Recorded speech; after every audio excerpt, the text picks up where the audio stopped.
Shooting it raw? Yes. Shooting it raw.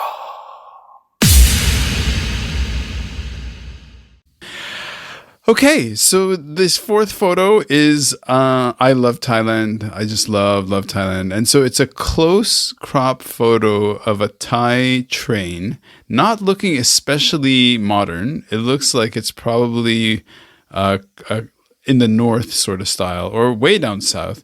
There's a officer of some sort, maybe a conductor, maybe a police officer, maybe military.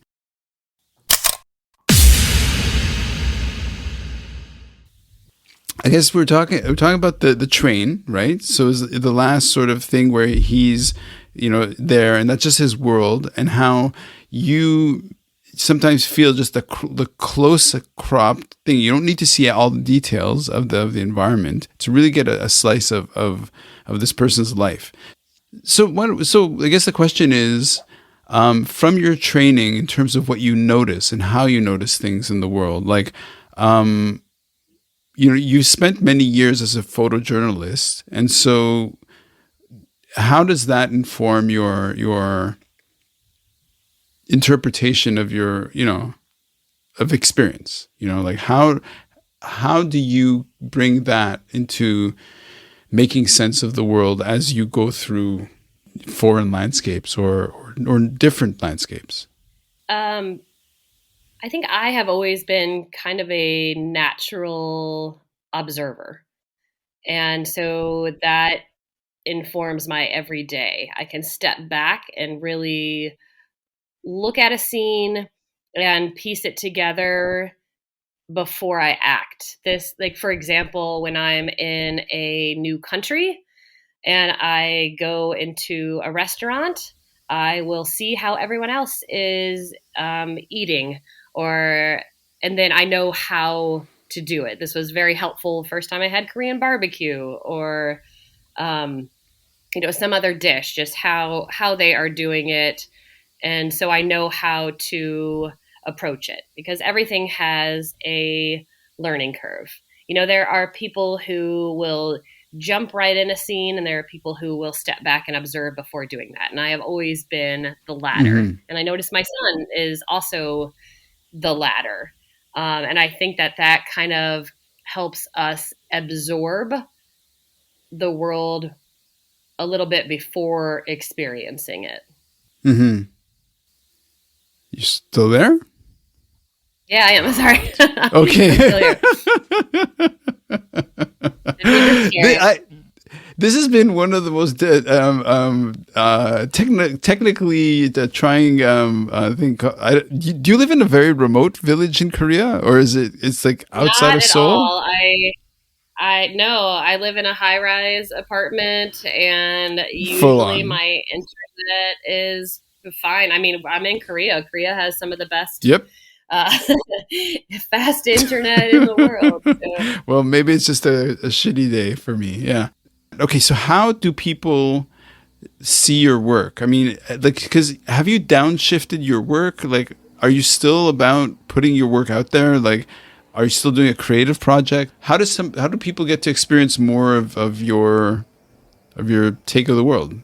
That's a great question, and I feel like I used to be more active in the art, and work part of it. And the last couple of years of being here, I've kind of calmed down a little bit.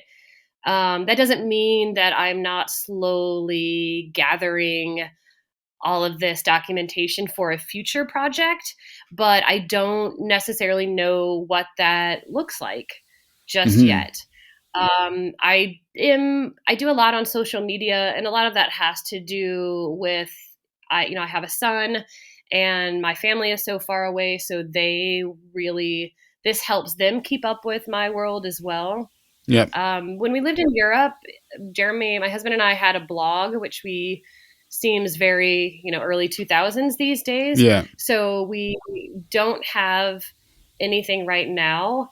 I think I put it out there kind of low key for now, just so people can access it if they want to. Again, like you said, Hmm. people are so inundated, and so there's so many people trying to do things, and that makes me very happy. I'm excited that there's so much creativity in the world, but that also means that there are so many different ways to ingest that creativity, and that can become extremely overwhelming.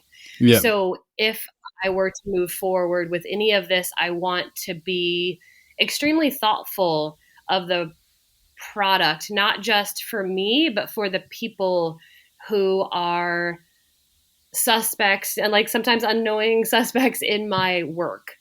A Hmm. lot of times I do ask people, if I can take their photographs. I think that is important. Other times it's just a quick moment that I happen to capture. And, at times I think I got lucky with the capture, but I also am trained, so I kind of know what I'm doing. That's a Hmm. really long answer to say I don't know quite yet, but there's always something brewing inside of me. I just don't know what form it will take in the future.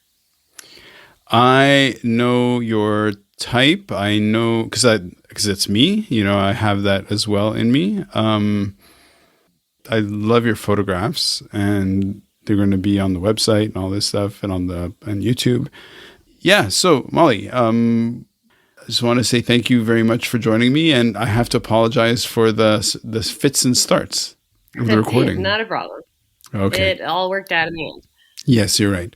And I hope to actually see you in person in Savannah, because in the weirdest way, it's like like, isn't it weird that you could feel that it's like, to me it's exotic, like, because I'm from Montreal. I am from, like, born in Israel, grew up in Montreal, I live in Hong Kong. So when I go to Savannah, it's full on, it's across the board.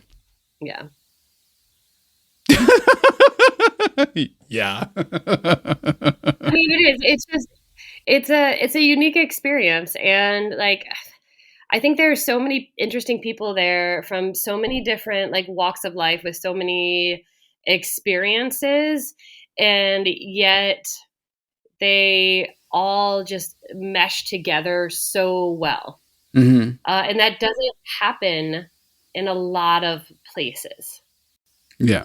And so I think Savannah is unique. You have these expats who have lived all over the world, and then people who grew up there and are so dedicated to Savannah and have a friend, friends that they've known since they were born, and they all just come together, and it's really unique and special.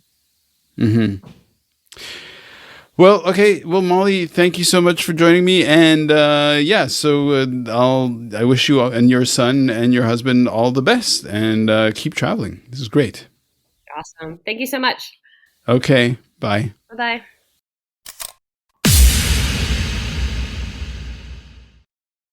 So, is life really a gift? Really? Can you make every second count?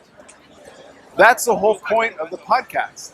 So, if you like what you've seen and you're inspired, because that really is my mission, then please give it a like, subscribe, and share. Shooting it raw? Yes, shooting it raw.